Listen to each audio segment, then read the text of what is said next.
سامعینو د اختر خوشحالی په اسلام او دین محمدی صلی الله علیه وسلم کې یو ډېر عظیمه او اوچته خوشحالی ده. دا خوشحالی د دواړو جهانو سردار مبارک په خپله منو کړې ده او دا خوشحالی د اختر خلفای راشدین و څلورو یارانو صحابه کرامو منو کړې ده. یو بل ته د اعمال صالحه او د طاعات او عباداتو د قبلېدو دپاره مبارکۍ ورکړي دي. قرآن کریم کی اللہ جل جلالہ فرمائی قد افلح من تزکا، یقیناً کامیاب شو اغا شخص، کامیاب دے اغا انسان چیزان پاک کو. عبداللہ ابن عباس رضی اللہ عنہما مانا کئی چی دا پاکین مراد روجہ دا دے سر دا وجود او انزلی شی دا جسم ذکر دا دے آیت مبارک تائید یو حدیث پاک کئی خبر پوئے گئے. دیرشم سپارہ کے اللہ رب ذوالجلال فرمائی چے کامیاب دے اغا انسان چے زان پاک دا قرآن کریم دے او حدیث پاک دا دے صاحب دا شرعت الاسلام نقل کرے دے. آقا علیہ السلام فرمائی الصوم طہرۃ البدن، دا روجہ دا بدن پاکوالے دے. نو دا آیت او دا حدیث معنی مساوی شوا، روجہ کے دا انسان پاکوالے راضی، صفائی راضی، روح ہم صفاشی او جسم ہم صفاشی پڑیر و اعمال و طاعات و تلاوتن و ذکر اسکار و استغفار و ویل سرا. معزز سامعین کرام دا اختر مانزد پارا بددوان و جہان سردار مبارک تیارے کولو سخکل وقتو چه مبارک اصحابان بورتنا سو دا اختر منز بادا کے دو آغا ہستی مخیطا تشریف فرماو چه اللہ دا عالمون دا پارا رحمت لے گلیو او آغا ہستے ورطا مخامق ناستے وچی چاہتا اللہ رب الجلال دنیا کے دخپل رضامندے سرٹیفیکیٹ ورکڑو رضی اللہ عنہم ورضو عنہ. اللہ ویزد دخپل حبیب مبارک دا صحاب نرازی مودی زمان رازی دی. سبحان اللہ. فبل روایت کے راضی صحابی کن نجوم، زما امتا زما صحابان پشانت دستور دی کم صحابیم چچا اقتدا اکرن دے بلار دا ہدایت عمومی.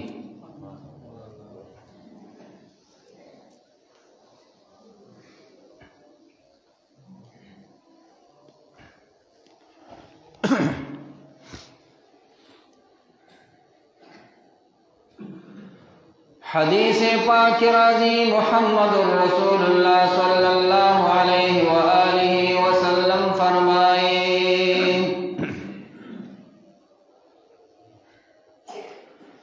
در رمضان المبارک پا اخیر شبا او اخیر ورزبان دے ملائکے علیہ السلام دا اللہ رب الجلال عظیم دربار تروانشین.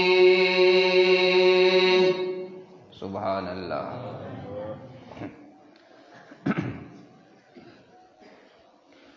فخبل مبارک زبان دا نور سرا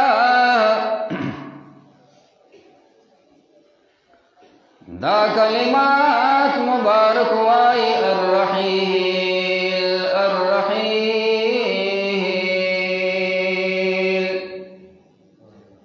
زی چیز واپس کوچ او سفر اتڑو او در رب ذوالجلال عظیم و عالی دربار تحاضر والفائلنا او دفترنا چپکمو کی مومنانو مسلمانانو امتیانو گناہگارانو خطاکارو نیک اعمال لکلیوی تراویح پکې درج وي تلاوتونه او ختمونه او درسونه پکې درج وي هغه د رب الجلال دربار ته وړي او الله رب الجلال د هغې فرشتو نه سره د علم تپوس کوي دپاره د شهود او د ګواهۍ چې دې پې ګواه زما دې بندګانو څه وې تاسو د زمیني فضا نه راغلی دې څه غوښتل الله بس ستا دې بندګانو وې چې الله مونږ وبخه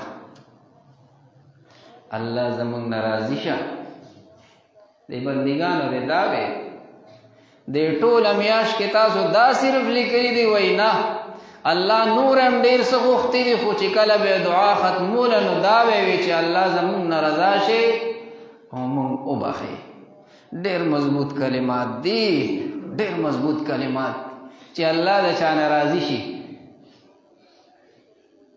نو کامیاب دی که نه دی تاسو پې امین ووایه الله دې زمونږ نه راضي شي بیا هم امین ووایه دعایه کلمات دي الله مونږ ټول وبخې زنانه او نارینه وبخې رب ذوالجلال ورته د خپل عرش نه یو روبدار اواز کوي زما ملایکو تاسو ګواه اوسېږئ زه د خپلو بندګانو نه راضي یم او دې ته مې کامله بخښنه وکړه ځکه زما نه زما په کور کې ډېر په عاجزۍ او په ډېرې فقیرۍ سره دعاګانې وختې دي تاسو ګواه اوسئ فرشتو په ورځ د قیامت به زما په دې بندګانو ګواهي ورکوئ چې چا زما نه خپله رضا او خپله بخښنه غوښتې ده زه ترې راضي یم او ما دې وبخلم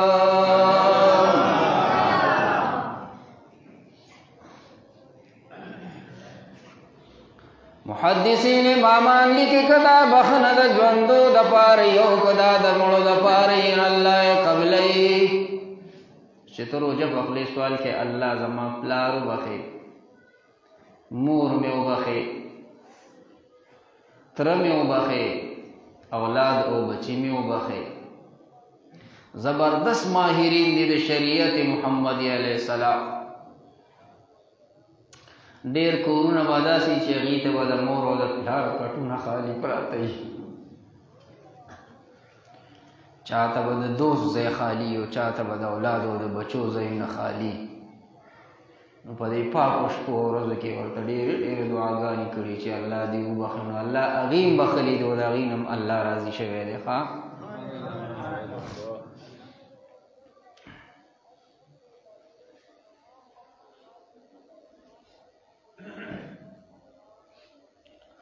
امین جان استاد فرمائی صوفی شاعر دی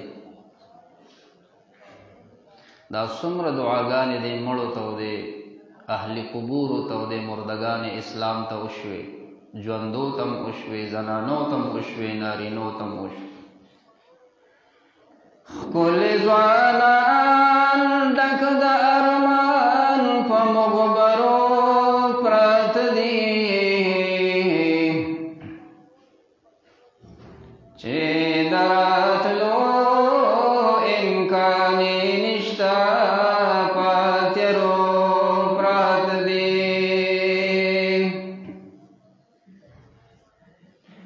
څوک خو اوده شي تر څه وخته پورې بیا راپاڅي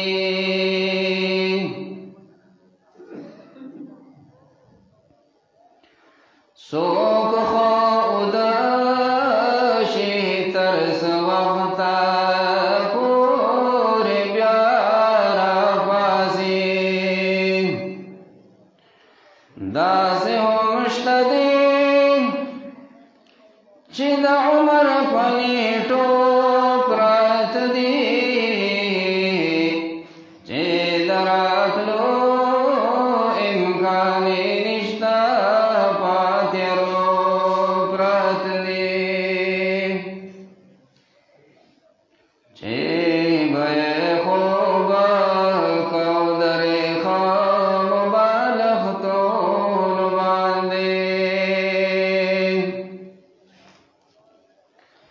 چې به خوب کړو درې خوا بالښتونو باندې هغه نیاز بین ورشه د خاورو په ګدو پراته دي چې د راتلو امکان یې نشته په تیارو پراته دي. آخري جمله دا کړی ډېرې دي خو وخت ختم دی. مینجان استاد شاعر فرمائی امین استا شعر کی بنا د پکې ځلېږي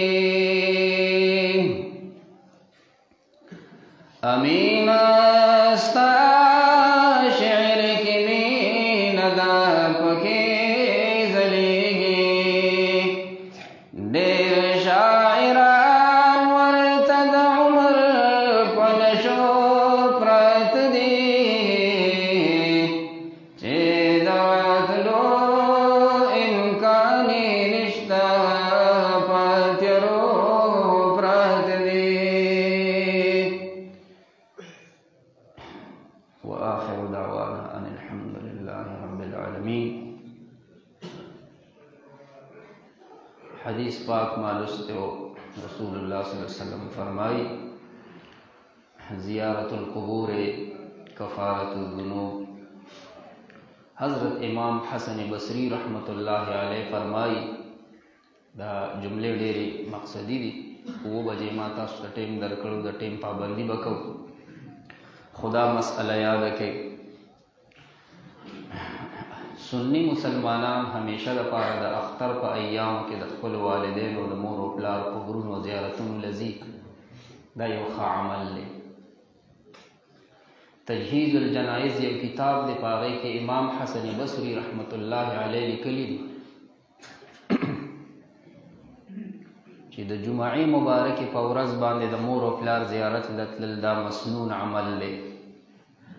هفته کې به یو پېره ځې او که هره ورځ تللی شي نو لا خبره ده فبها ونعمت. کني هفته کې یو پېره خامخا تلل پکار او بیا خاص کر امام حسن بصری رحمت الله علیه فرمایي وقضا یوم العید د اختر په ورځ دې سره دا زړه نرم شي آخرت انسان ته یاد شي چې دا موږ سره په دې کورونو کې رهایش پذیر خلک وو د دنیا په کار کسب او په دولت ګټلو په کورونو جوړولو په محنتونو باندې زرې زرې او ستړي ستومانه له حد راغلي موږ هم ورپسې را روان یو. دې کې یو تعلیم پروت دی یو سبق پکې پروت دی. همیشه دپاره اهل اسلام مسلمانان د خپل مور او پلار قبرونو زیارتونو له په داسې ورځو شپو باندې ځي. زه په خپله سهار مانځه پسې د والد صاحب زیارت له لاړم. خفه هم شوم ډېر زیات زړه مې ودردېده خو خوشحاله هم شوم بیا چې واپس را روانم ځکه چې دا ډېر بختور دی. زمونږ حال معلوم نه دی چې چېرته به څه به کېږو. دا خو بختور دی قسم دی بختور دی. په منبر رسول علیه السلام فرمایي په زرګونو عالم دی مقبرې ته راغلي و دا تلاوتونه کېدل. بل رخص للنساء والرجال ایضا زنانم تلی شي او نارینم تلی شي. غلط بیانی به نه کوې. دا فحاشۍ او عیاشۍ له نه ځي. دې ته مور او پلار هغه خواږه وروڼه او دوستان یاد شوي چې پلار چاته یاد نه شي ورور او خور او زوی او لور چاته یاد نه شي په داسې موقع باندې. د خو د سندان په شان زړه دی. ستا په دې زړه کې به کله نرمي راځي او کله به پکې تبدیلي راځي. دا د برکاتو هغه خلک دا ستا نه هیر شو هیرول نه دي پکار. شریعت موږ له د دې د یادولو تعلیم راکوي. زیارت القبور کفارت الذنوب. د هر نوي کال په سر به د دواړو جهانو سردار د بدر او د احد د شهداو مزاراتو سلام نه راته. یأتی قبور الشهداء على رأس كل حول او کما قال علیه الصلاة والسلام. ان شاء الله العزیز د دې نه بعد مختصر دعا کو. او بیا به مونځ کېږي او د هغې نه بعد به خطبه لوستلی شي، بیا به مبارکۍ یو بل ته ورکئ او بیا به تاسو ته رخصتي او اجازت وي.